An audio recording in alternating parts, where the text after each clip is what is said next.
Hey everybody, welcome into the RGR football channel. Before I get into my film room today, I just wanted to extend everything that I possibly can in this universe, my thoughts, prayers, everything to Damar Hamlin, his family, his friends, the Bills organization, everybody that was on that football field last night that saw, and everybody that saw what happened to Damar Hamlin. I am very hopeful that he can be healthy, he can get to a safe recovery. I know that this is Tuesday morning when I'm recording this, so I don't have a full spectrum of information on everything that's happened by the time that this releases. So I'm just hopeful that he is going to be okay, that he can get to a point where he can live the rest of his life.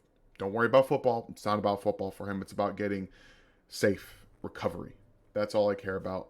Again, extending everything I can to everybody involved that watched, that was on the field, family, friends, just everything you can. If you guys do you want to donate to his charity, I'm going to put it in the comments section for anybody that wants to. The outpouring of support for that specific charity has been awesome, and if you guys can, I would recommend doing so. I've done myself as well. So just, again, hard to talk about football in this kind of a scenario, but we do have things to talk about. So with any further ado, once again, my prayers, thoughts go out to Damar Hamlin and everybody involved, family, friends, everything.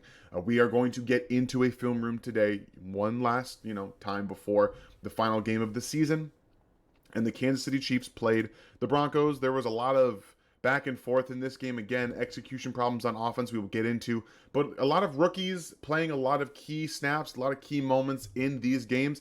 And they're starting to come up big. George Karlaftis over the last 5 games has, 5.5 sacks or 5 sacks over that period of time. This one, it's not him winning. It's him understanding where the quarterback is going and buying a little bit of time to the outside, comes back to the inside, gets a sack. And he gets a little help from his buddy, Carlos Dunlap, who's been a great addition. But if you watch, where the football is going to go, he wanted to throw this ball down the field, I think, to the left side. But look, we have L'Jarius Sneed up there kind of baiting him in, so that was cool to see. A lot of young players doing a lot of important things on this Chiefs defense. And the focal point has been right now getting sacks, getting home. They haven't been the best at doing it, but the last 5 games, really, George Karlaftis has been heating up into the postseason at the right time, which are things you love to see. Some offensive executions. 3rd and short. Again, I do like the idea of the Chiefs finally getting into shotgun, spreading them out, either trying to throw the football or run the ball that way. You've had some miscommunications. Jerick McKinnon failed on a 3rd and short early in the game, missing the hole here. He just kind of locks in Travis Kelce and doesn't go anywhere else. You see Trey Smith kind of get beat there, and then he's unfortunately having to throw the football away, essentially to the ground. There's no one really else open if you look, but I think the guy closest is in the slot here, Juju Smith-Schuster. They run a blitz off the slot here, so if he did see it, it should have been out there. But again, hard to see when you're playing man coverage in this situation and you are locked in on Travis Kelce as your first read. So with all of those offensive executions problems that we've seen, it comes back to trying to find ways to execute properly. I wanted to include this little clip because Trent McDuffie was in perfect position. And if you watch, Russell Wilson wanted to throw the football to the slot where, where Cortland Sutton was across the face of Trent McDuffie. But he's in perfect position here to make a play on the football. It would have been the first pick of Trent McDuffie's career, in my opinion, if that would have been out. But again, the pass is deflected. I think the Chiefs had 3 or 4 pass deflections in this game. But let's get into the actual film breakdown, because we're going to talk about Trent McDuffie and Leo Chenal in this play right here. It's just a run. The Broncos are running single back power with a jet sweep motion out of 12 personnel. The Broncos ran a lot more 12 and heavy personnel to keep Leo Chenal on the field. And in this situation here, he's going to do a really good job of taking on the block. So what I mean by power is this is the strong side of the formation here and the single back, okay? What I mean single back. You got 12 personnel, which means 2 tight ends, 2 tight ends. And what they're going to do is they're going to run power to this side off tackle, and they're going to pull 66, the guard, and the sniffer tight end around, okay? So this is your power look here. They're going to have Chiefs are actually having George Karlaftis crash down here. The job of this tight end is to wash down, or to really hook and turn, and then let the guard and the other tight end pull around and lead the way for your running back. Okay, so watch Leo Chanel and Trent McDuffie, two guys that are doing their jobs. Here's Trent McDuffie, here's Leo Chanel, and just watch how they end up getting this play down. Really like how McDuffie stays with the jet sweep of Jerry Jeudy until he knows the ball's not there, and then he engages in the run game. And you're going to see it better on the end zone view here. Again, Karlaftis crashing down, the tight end trying to hook him, and then Leo Chanel taking on that guard. Boom! He comes downhill. Boom! He doesn't wait for that guard to get to him. He comes downhill and meets him in the backfield. So this is the line of scrimmage area. He's trying to get upfield here. He wants to get up and around. This is what the running back wants to do. You want your tight end to be able to get a little bit more of a lead block here. But with Leo Chanel coming down and using his hands and extending and pushing that guard backwards, it's a really nice job of getting in the way. And then not only does he do that, he extends off of him when you have multiple guys down here crashing in, crashing down, Nick Bolton crashing down. This is really nice flow to the football. And Trent McDuffie's going to undercut number 83 Beck here, get the tackle, along with Leo Chanel following through. That's a really nice job of two rookies identifying the run. Leo Chanel, really in my opinion, his arrow is pointing up. He's playing 20 plus snaps each of the last 3 weeks. We know Trent McDuffie is a really good player, so I loved watching them do that and get that tackle for no gain on the play. This is the second play we're going to break down with the rookies making impact. The Chiefs come out in dime, and they do a really nice job here of blitzing Trent McDuffie off the edge. He gets that forced fumble, and George Karlaftis recovers the football for a sack. So what I mean by dime, if you guys don't know what that means you have one linebacker on the field, one guy, and everyone else is coverage players. So you have 6 different players that are either corners or safeties. So you got 1, 2, 3, 4, 5, 6. So you have 3 safeties, 3 corners, 1 linebacker. Okay? And what the Chiefs are going to do, they're going to do a nice little blitz here with Nick Bolton, and they're going to do a slot blitz from Trent McDuffie. And it looks like they're going to play cover 2 robber with your Brian Cook here coming down, and looks like he might come over here. But what they end up doing is they cover 2 blitz. So you have these 2 safeties are back here doing their cover 2 responsibilities. They're going to rotate over here with Brian Cook. He's going to be an intermediate zone defender, and they're also going to drop Frank Clark into coverage. So they're going to have those guys roaming the middle of the field like you would normally see linebackers do, and they're going to blitz off the edge here and up the middle. It's a really nice job from the Chiefs using this to their advantage. And the Broncos are essentially running what's 4 verticals out of this doubles formation. They're going to run up the field here, but both slot receivers are going to vertical and then slant inward, okay? So you're going to see it here too. The Chiefs actually get beat on this slant route right here from Albert Obueganam. If I pronounced that wrong, I do apologize. But they didn't get there here because before he's able to throw that football, boom, it comes out because Trent McDuffie closes, gets his hand on the football. Once again, if you guys watch the blitz, Nick Bolton does a really nice job here of filling up the middle, and George Karlaftis actually also makes this sack possible. Look at his route, his path up here. You're going to have Chris Jones also crash down, okay? So what does that do? That opens this gigantic hole on the B gap, but also with Nick Bolton crashing inwards, that makes everything impossible to stop for there. So boom, you have a nice little hole created from George Karlaftis going under. You have a nice blitz from Trent McDuffie, keeping his path close to that guard as possible so that the route that he's taking is the fastest to get to the quarterback. Great job, great finish, and George Karlaftis comes up with the fumble recovery. Rookies have been making a huge impact on games, and I do believe that Joshua Williams and Jalen Watson are going to play better in the postseason, and their penalties aren't going to be as impactful because that's just how that works. On the other side, the Chiefs' offense has been a little touch and go over the last month and a half, probably a little bit more. Comes down to a little bit of execution, but they had everything they wanted in this game. If you guys remember the very first half, the Chiefs moved the ball at will. They had 1 punt and then 2 turnovers, and the interception in the end zone was from the 10-yard line. They moved all the way down to the 10-yard line, and things didn't go their way. And execution-wise, they were getting the ball out quick, on time, until that interception where they had to hold the football a little bit longer.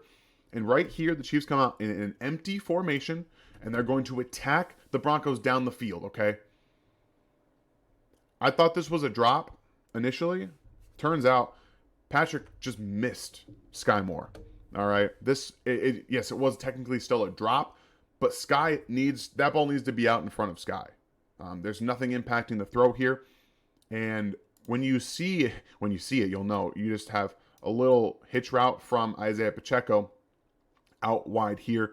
Travis Kelce is running a little hitch, an inward hitch. And right here, they're going to have Sky Moore, who's noticing the inside leverage of this defensive player right here. He's going to do a really nice job of running his seam route with a little bit of intention. He's going to lead that defensive back outward a little bit and then cut up the seam. All right. So he's going to lead him out a little bit and then go up. On the backside, they are running a deep over route here with MVS and then a little hitch route from Juju Smith-Schuster. They are attacking the seams of the defense here, and Patrick Mahomes actually turns the safety to where he wants to throw the football. Away from where he wants to throw the football. So they have everything going in this situation, and the Broncos are turned into cover one. What that means is you're going to have this safety as the one safety back. They're going to play man coverage underneath, and then you have this underneath zone defender, number 47, the linebacker, and then across the board, it's just man, okay? Man coverage, man coverage. Man coverage, man coverage. That's all it looks like. So yeah, Patrick just missed this throw. I don't know what happened here. This should have been 6, by the way. This is a touchdown. Sky Moore should have had a touchdown on this play. Patrick lead him upfield a little bit here, and it's just a missed, inaccurate throw. I'm not entirely sure what happened here in terms of miscommunication with Sky and Patrick, but this is exactly what you want. This is what I mean by turning the safety. Look at him. He's looking this way towards MVS because MVS is attacking down the field. They've already tried to hit him down the field. All right? Get him. This should have been a touchdown. Should have been 6 for Sky Moore, man. I'm a little upset about that. Obviously, Patrick's a little upset about that. I think that everyone in this third quarter for the Chiefs was really having a hard time executing on offense. Just not able to get that done. Really unfortunate for them, but at the end of the day, they did have everything they wanted to, and this is another example of the Chiefs having everything that they wanted on offense in this game. Remember, the first half, the ball was coming out quick. It was coming out on time, and they were getting the ball out and just making chunk plays down the field. Then in the second half, they adjusted. They understood that the Broncos were going to let them kind of get the ball downfield, and they really did. The Broncos, I don't really know what defense they're playing here. I'll be honest with you guys. I'm watching, and it looks to me like they have man to the top of the formation with Travis Kelce and Isaiah Pacheco, but I don't know for sure. And then like zone to this side. It's very confusing. You're going to end up seeing some weird formations and some weird stacks with the defensive players. Maybe that's just the way that it ended up because of the way the Chiefs attacked this. But they have a bunch to the left side of the formation, and they're going to attack middle down the field. We kind of seen the Chiefs do this with McCole Hardman and Tyreek Hill in the past, where you have this deep over route from the apex receiver, and Juju Smith-Schuster is just going to run this to the flat, and then MVS is going to hit them with the stutter and go. Okay, that's what they want. They want to pull that safety. They want to attack down the field in 2 spots so that safety doesn't have anywhere that he can possibly go. Then they're just going to have a little flare from Isaiah Pacheco. Well, that was not good. It's better. And Travis Kelce is going to kind of do the same thing out here that he usually does, his little hitch routes. But then, just watch it. They had everything. Mahomes is unable to put this on the money. He pumps a little bit, and then he just misses him. The timing for the deep passing game for this team has been off pretty much all season. There's been inaccuracies downfield. Maybe it's because of a bunch of new players. Maybe it's because Mahomes is having some technical issues with his mechanics. I don't really know. I know that he talked about it after the in the press conference after the game that he needs to be better. This was probably his worst game in terms of deep ball accuracy and execution in that third quarter. They had 3 3-and-outs in the third quarter. They ran the ball once for 2 yards. I know that it's not all about running the football. It's about executing, because they had their shots in this game. And then to combine all of that, to compact everything, Patrick was started leaving pockets before he had to. He ran into the coverage and allowed the defense here to really get to him. It's not like a huge play that may have resulted in anything, but the Chiefs are going to essentially run all their receivers on this side of the formation to the right. They have Justin Watson doing the same thing that he did last play. He's just going to run to the deep middle of the field. You're going to have MVS kind of vertically stem his route, and then he's going to come over the middle of the field, and you're going to have just Juju Smith-Schuster running here. So this is like a levels attack here. You're attacking short, intermediate, and deep, all on the right side of the field, okay? And then on the opposite side, Travis Kelce's kind of running a stutter and go, like we saw MVS do, and they're going to flare McKinnon out to the flat here. And, the Broncos are playing, in my opinion, looks like cover 4 with their defense, where you have corner safety, and then this corner also playing this cover 4 look, and Patrick Surtain's at the top of the screen, and his job is essentially to carry Travis Kelce down the field, because I don't think they targeted him at all. Patrick Surtain is that good. He is a lockdown corner, and they just didn't target him. But my problem with this whole thing is that when you're running all of your routes to this side of the formation, this way and this way, it becomes a problem when you start running that way, because that allows the defense to then kind of cloud right in there and bungle it all up. They just start filling and chasing. And he didn't have to. Look at this pocket. He didn't have to. He didn't have to leave it. So you have mental lapses with inaccuracies, and maybe you get a play developing if you stay in that pocket, step up a little bit. You've got other ways to come out to your left as well. You didn't have to run to the right. It could have been much better. He could have gotten a first down here again. I know Orlando Brown gets beat around the edge, but that's what this is fine. This is fine. I'm telling you right now, this pocket is perfectly okay. Right here. Patrick Mahomes does not need to start doing this, okay? When you throw a bunch of incompletions in a row, that's when things start to get into your head a little bit. You start to think, I have to go make a play, and I really do think that he thought he had to make a play in this game, in this quarter, especially with the Broncos starting to take leads at multiple times in this game. The plan started to change very, very quickly after that third 3-and-out. They got a first down, and then the ball right here, you'll see, started to come out quick. So they had some execution problems, and what I want to see them improve on is a little bit quicker taking to going back to the quick game. So this was the drive right after their third 3-and-out, and then the quick game came back. They took their chances downfield. They're there, okay? They are there. So they need to work on this and practice the timing and the acceleration. Because if you guys noticed back to that MVS double move, he does not accelerate through his cuts and his breaks very fast, okay? That's just not the player that he is. And in my opinion, it felt like Mahomes was trying to anticipate more acceleration. So they need to get on the same page with their deep passing game. That's been a big problem for them. But their quick passing game and their short to intermediate passing game has been exceptional. They got Sky Moore the ball after that too. They got Juju Smith-Schuster here. They started to get the ball out quicker. They ran the ball a little bit more effectively after that as well. They didn't run the ball effectively much in this game at all. But that's what I want to see. The rookies are impacting this team a lot right now, and obviously Jerick McKinnon's been the one of the best Chiefs, if not the best Chief, over the last month plus on offense. So really nice to see, that they were able to correct their issues in the fourth quarter, score 2 touchdowns, and then end up salting the game away.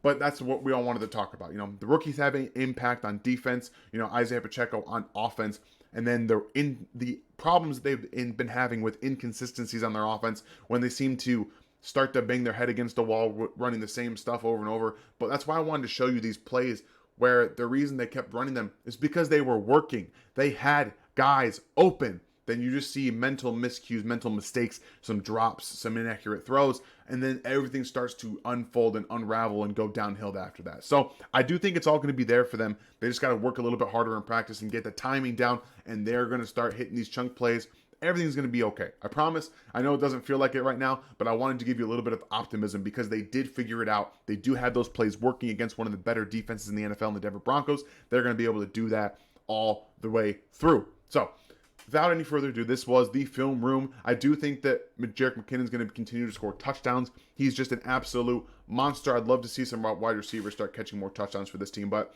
please, if you guys hit that like, hit the bell, and the sub, we would love to continue to grow with the Chiefs community here. You guys are great. Bet one of the best fans in football, and you're some of the best fans we've ever had with us at the RGR channel. So if you guys want to go see the Willie Gay review from last week, he's playing some of his best ball right now. Please do so. I would love that. And we'll let Jerick McKinnon take you guys out. Have a great day, guys, and go Chiefs. This is going to be a great postseason run, I think. I'm feeling it. I'm feeling it right now.